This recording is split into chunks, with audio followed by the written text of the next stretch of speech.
What's amazing is yesterday we reported on President Obama and the outrage that, fortunately,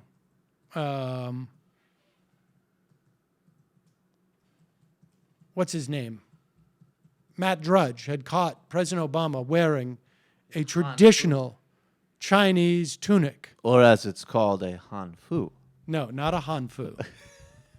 There's another name for it. I don't have it in front of me now. And saying that his inner tyrant had come out. Well, apparently it had, because late last night, U.S. time, President Obama and Chinese President Xi Jinping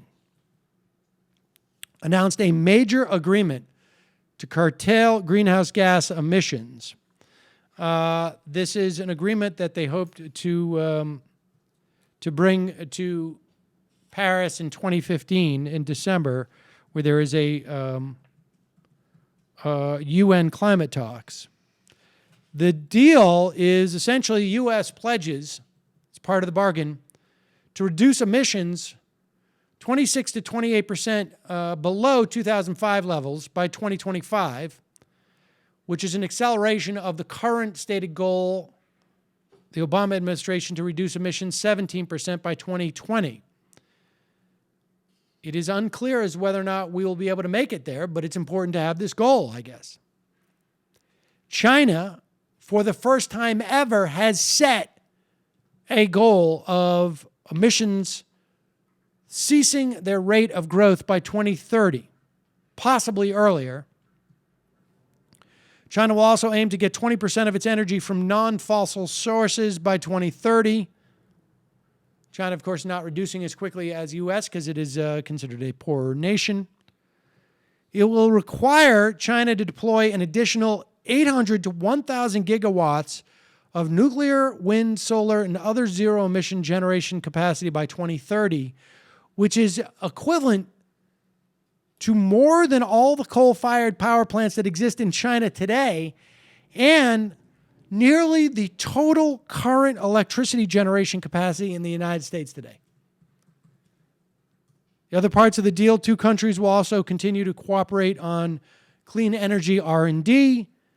They'll launch a pilot project in China for capturing coal plant emissions and sequestering the carbon underground. This is huge because, one, we have heard all of the right-wingers and the naysayers saying we should not go first. Where's China?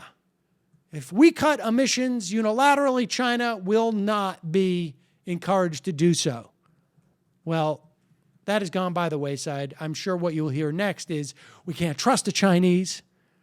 What if we go ahead and cut our carbon emissions, create tons of new jobs via pursuing green energy? What if we become completely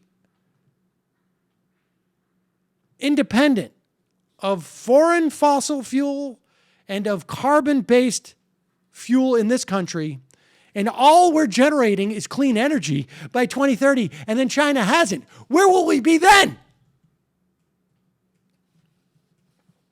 I guess that's the argument, right? We don't want to get too far out ahead of China into the future, because then China will own the past. And we'll all retroactively have to wear those traditional Chinese tunics.